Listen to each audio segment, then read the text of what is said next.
राजू एक middle class family से था जो 10वीं में पढ़ाई करता था। उन्होंने 10वीं का एग्ज़ाम दिया और वो एग्ज़ाम में फ़ेल हो गया। वो अपने पिताजी का एक ही बेटा था।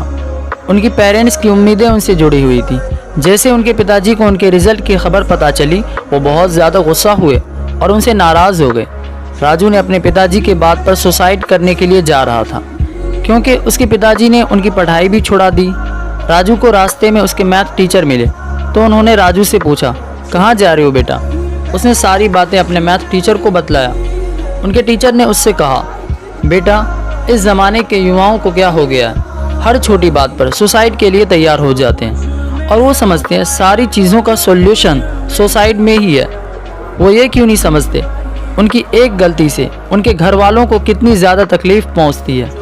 बेटा तुम सोचो, तुम्हारी माँ जो तुम्हें हल्का सा बुखार आने पर रातों को जागती थी तुम्हारे लिए, तुम्हारे पिताजी धूपों में जलकर तुम्हारे लिए पैसे कमाते थे तुम्हें एक कामयाब इंसान बनाने के लिए।